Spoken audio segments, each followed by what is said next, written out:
Glória a Deus. Igreja, vamos se colocar de pé, nós vamos ler um texto sagrado que se encontra em Lucas, capítulo 23, 48. 23, 48 de Lucas. Glória a Deus. Aleluia. Que silêncio.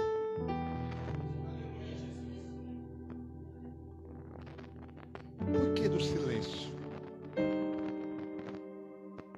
Não é irreverência à palavra, vai. É irreverência à palavra esse silêncio? Glória a Deus. O povo parece que não gosta da glória. Glória, glória, glória. 23, 40, que se ajuntara a este espetáculo. Vendo o que havia acontecido, voltava batendo nos sinal de tristeza. Amém? Então o povo que foi ver o espetáculo, qual que era o espetáculo? A crucificação. A crucificação de Jesus era um espetáculo para a multidão. Eles vendo a situação de Jesus, voltava em sinal de angústia e tristeza, batendo nos seus peitos. Amém? Verso 48, vamos lá? Toda a igreja, 1, 2, 3.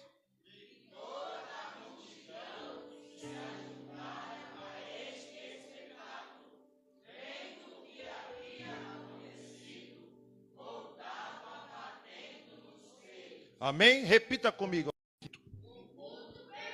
Pode se assentar aí, glorificando a Jesus.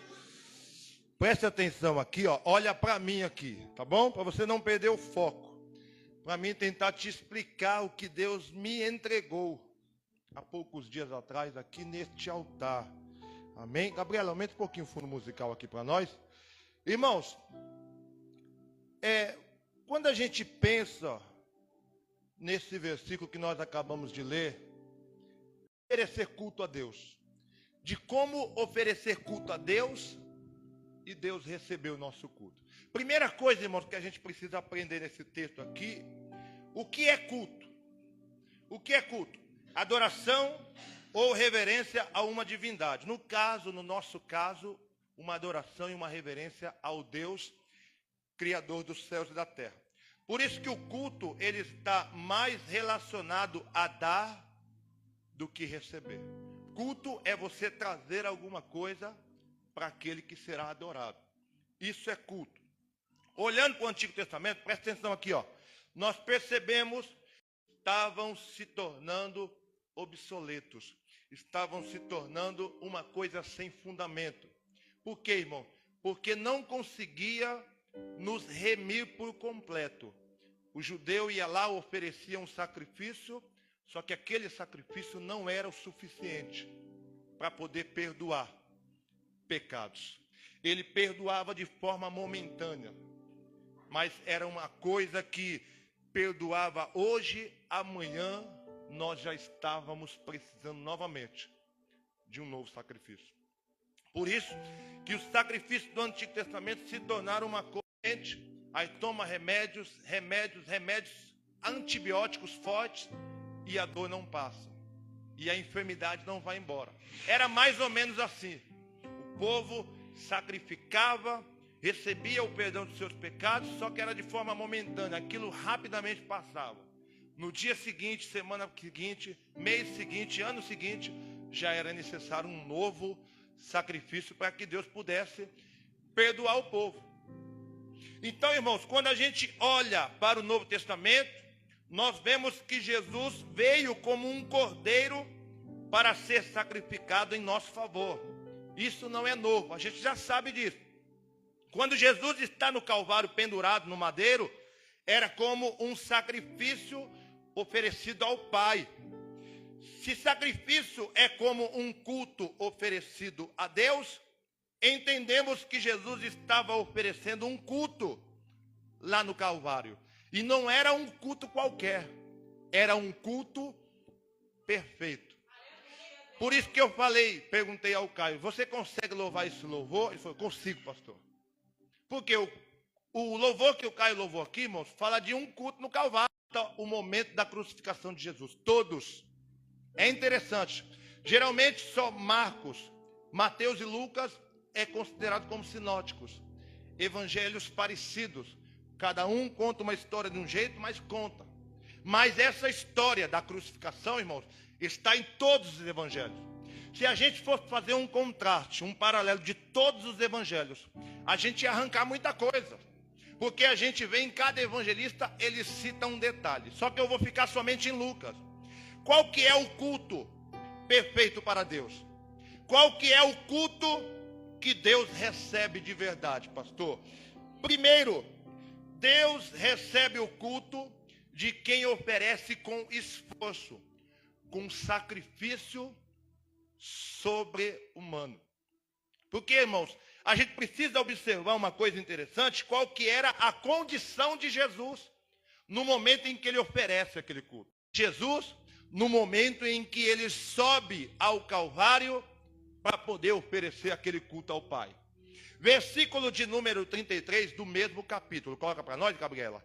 Capítulo 23 de Lucas, versículo de número 33. 23, 33. Olha o que diz lá, ó. E quando chegaram ao lugar chamado... Aqui, irmãos, quer dizer fixar alguém. Fincar alguém com estacas. Com estacas. É como se a pessoa fosse pregada em uma madeira. As suas mãos ficam impossibilitadas de se mexer e os seus pés e suas mãos ficam furados. Agora, irmãos, eu quero que você imagine. Eu não quero que você escute o que eu estou pregando aqui e entra por um ouvido e saia pelo outro. Eu quero que você tente imaginar o desconforto de Jesus naquela cruz. Você sabe que hora que Jesus foi pendurado naquela cruz? Na hora terceira do dia. Qual que era a hora terceira, pastor? Você sempre faz uma continha básica. A primeira hora dos judeus era às 6 da manhã. Então, se você tem 6 mais 3 é quanto?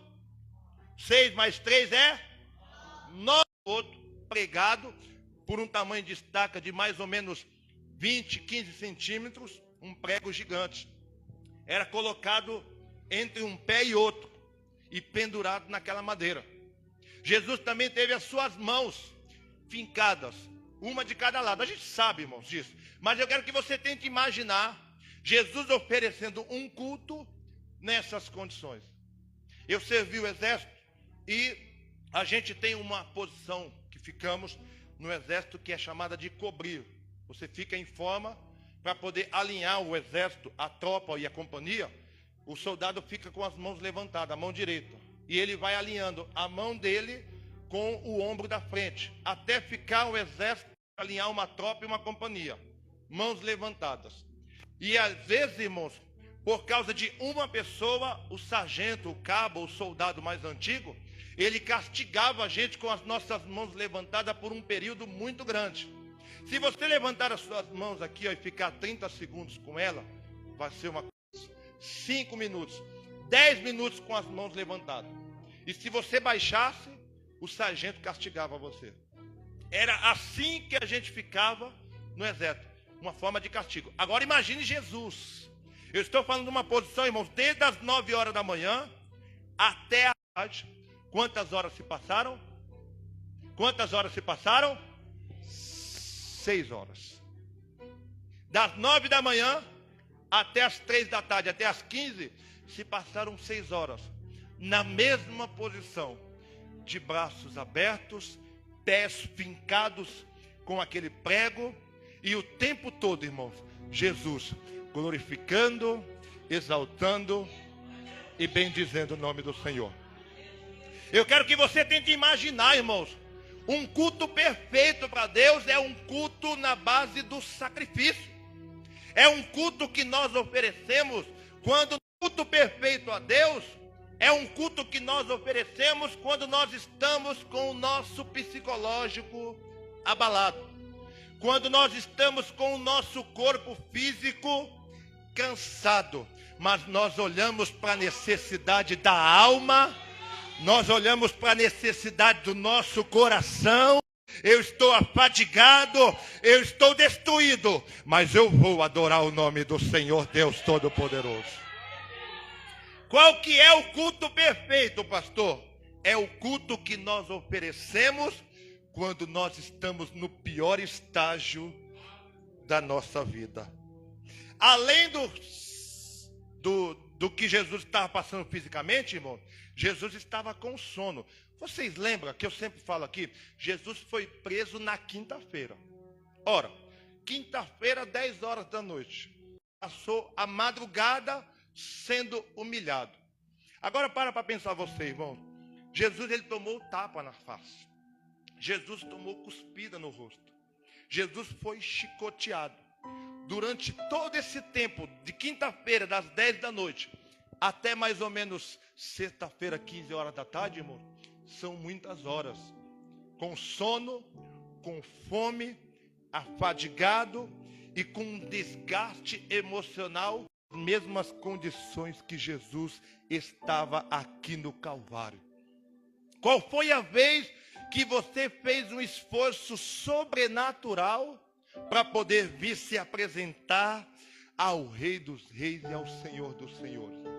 Porque, irmãos, o ser humano, ele só quer adorar a Deus, seja Deus. Se tem gasolina no carro, bendito seja o nome do Senhor. Se tem mistura no congelador, se tem alimento na despensa, bendito seja o Deus Criador dos céus e da terra. Se tem bonança no casamento, louvado seja Deus por isso. Só que quando nós estamos mal, irmãos, quando nós não estamos no nosso melhor estágio da vida, é aí que nós devemos mostrar o nosso coração de adorador.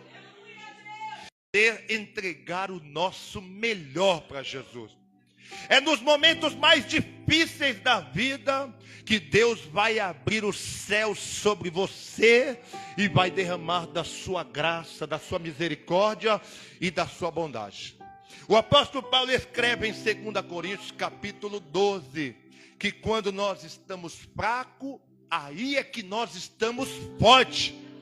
Quando nós estamos mal psicologicamente, mentalmente, aí é que nós estamos com nossa alma dilacerada e pronta para receber a glória de Deus. Deus está dizendo para nós nesta noite que é possível ainda você oferecer culto de coloque de pé e vem para o culto adorar, porque é na adoração que você vai receber vitória dos céus, da presença de Deus, e Deus vai ser glorificado na sua vida. Quantos aqui recebem essa palavra nessa noite? Quantos recebem essa palavra? Glorifica Jesus nesta noite. Porque Jesus não estava bem, mas mesmo assim ele subiu ao Calvário para poder oferecer um culto de qualidade ao Senhor. Eu não estou bem, mas eu vou. Eu não estou no meu melhor estágio, mas eu vou. Eu não estou nas minhas melhores condições, mas eu vou. Eu vou porque eu tenho certeza que o poder de Deus, ele vai se aperfeiçoar na minha fraqueza. Não estando bem, não estando no melhor dia da sua vida, ele saiu de casa e foi adorar, foi exaltar, foi bendizer, porque Deus tinha vitória para ele naquele dia. Você recebe isso para a sua vida nessa noite? O desgaste físico e emocional de Jesus era muito grande. Ele estava cansado, com fome, com o sono que ele tinha para Deus. É ele mesmo que fala, eu poderia pedir ao Pai e ele mandaria aqui um exército de anjos. Um anjo só, irmãos. Um anjo só é capaz de matar um exército de 185 mil pessoas. Imagine Jesus pedindo para Deus mandar uma legião para destruir todo aquele exército que lhe oprimia. Só que Jesus entendeu. Aquele culto tinha que ser perfeito para o Criador dos céus e da terra. E Deus está dizendo para você nessa noite, no pior estágio da sua vida, saia da sua casa e venha adorar a Deus. Porque esse ambiente aqui, irmãos, é diferente. A unção desce e você é renovado para a glória, para a honra e para o louvor do nome do Senhor Deus Todo-Poderoso. É no pior estágio da nossa vida. Não é no melhor estágio. É no pior estágio. Segunda coisa, irmãos, que nós aprendemos com este culto aqui no Calvário, está no verso de número 34. Qual é o culto perfeito, pastor? Que Deus recebe. O culto perfeito, limpo na presença do Senhor. Versículo 34, toda a igreja, 1, 2, 3.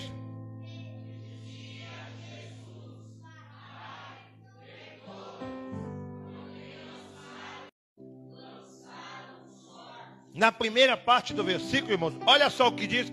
E dizia Jesus: Pai, perdoa-lhes. Essa palavra, irmãos, dizia, a gente entende. Quem tem pouquinha leitura de português como eu, sabe o que eu estou falando.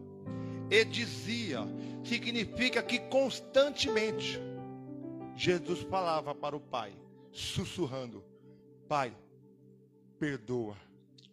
Pai, perdoa. Pai, perdoa. Tinha motivos para estar rancoroso naquele momento? Seja sincero, sim ou não? Jesus tinha motivos para estar irado com os homens? Sim ou não, igreja? Sim, tinha motivos. Jesus tinha motivos para estar com um sentimento de vingança naquele momento? Sim ou não, igreja? Jesus tinha todos os motivos do mundo para guardar rancor naquele momento. Percebe, irmãos, que eu estou falando de um culto perfeito. E o culto perfeito, irmãos, não é aquele que você chega tão cedo quanto deveria chegar, oferta lá a melhor oferta que você poderia dar, ou dar aquilo que Jesus apresentou no Calvário. Jesus tinha todos os motivos do mundo para ser uma pessoa rancorosa, irada e cheia de ira e de vingança no seu coração. Só que ao invés de ele guardar esse sentimento, ele libera perdão.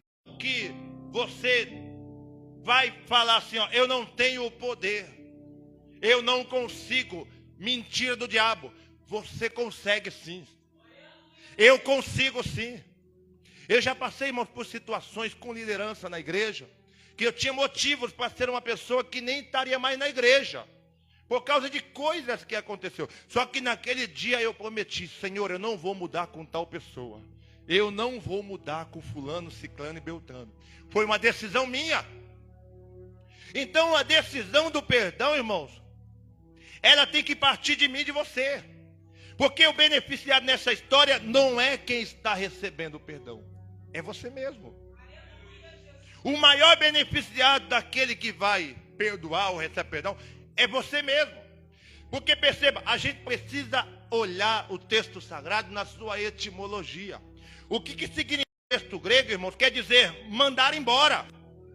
Quer dizer deixar ir embora. Perdão aqui no texto original quer dizer abandonar. Quer dizer deixar de lado uma dívida. A pessoa te deve. A pessoa te magoou, te machucou, te feriu. Só que você deixa de lado essa dívida para poder viver o melhor. Não guardar mais. Eu solto. Eu deixo embora. Essa palavra perdão aqui quer dizer deixar para trás. Por isso que o apóstolo Paulo escreve à igreja de Filipenses: eu olho para a cruz, eu olho para o alvo e deixo para trás de mim. Ou seja, eu perdoo a vida, eu perdoo as pessoas que me fizeram mal, eu perdoo a mim mesmo, porque eu mesmo fui a vergonha da minha família, matando crentes, perseguindo a igreja, maltratando o povo de Deus. Então, irmãos, o perdão é uma decisão sublime nas nossas vidas. Em outras palavras, perdoar quer dizer liberar um sentimento negativo que possa me trazer complicações, fica dentro do meu coração. Eu cresci, irmãos, magoado com meu pai, por causa de tudo que nós vivemos, de fazer com que você cresça uma pessoa rancorosa, vingativa, irada com as pessoas e com as circunstâncias. Quem perdoa, abandona a ira. Quem perdoa, abandona o rancor. Quem perdoa, abandona o sentimento de vingança. Jesus perdoa quem lhe chicoteou. Jesus perdoa quem lhe cuspiu na face. Jesus perdoa quem lhe bateu na sua face. Jesus perdoa quem lhe traiu. Jesus perdoa quem está falando mal dele. Por que ele perdoa? E Deus está dizendo para você, Deus está dizendo para esta igreja aqui reunida, que Ele quer que você tome uma postura, uma decisão firme nesta noite. Libere o perdão para que Deus possa fazer coisas maiores, coisas grandes, coisas extraordinárias na minha e na sua vida. Por que Jesus viveu o extraordinário? Porque Ele apresentou um culto perfeito. E qual que é o culto que Deus recebe, pastor? É o culto que eu entro na presença de Deus sem o sentimento de rancor, de ira ou de desgosto. Eu entrego tudo, eu deixo de lado para poder adorar somente aquele que me chamou e que me vocacionou para esta obra. Agora, quais são as consequências, irmãos, de um culto perfeito? A gente sabe à luz da palavra de Deus. E eu sempre digo isso aqui, que Deus, Ele sempre recompensa aqueles que entram na sua presença com um coração. Mas Deus vai te dar aquilo que você precisa, aquilo que você tem maior necessidade na sua vida. Porque nem sempre, nós aprendemos aqui na quarta-feira, nem sempre o que a gente quer, o que for necessário para que você possa voltar no próximo culto. Então, irmãos, eu aprendi à luz da palavra de Deus que Deus, Ele é galardoador. O que significa galardão, pastor? Recompensa. Deus é presenteador. Deus é abençoador daqueles que vêm à sua presença. Por isso que quando você sai da sua casa e vem para um culto e volta para casa, você acha assim, eu não recebi nada. Mentira do diabo. Deus sempre faz alguma coisa a seu favor quando você vem no culto. Deus sempre faz alguma coisa quando você entra por essas portas para oferecer um culto. 5, Gabi, para a gente encerrar. Versículo 45 do mesmo capítulo. Quero que a igreja leia. 1, 2, 3. Não. Toda a igreja. 1, 2, 3.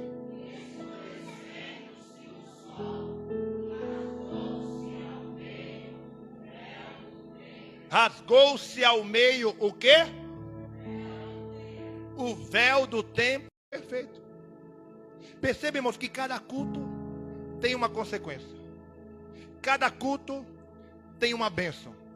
Cada culto tem uma resposta de Deus. Cada culto Deus vai trazer algo para a sua vida, para que você possa continuar de pé na presença dEle.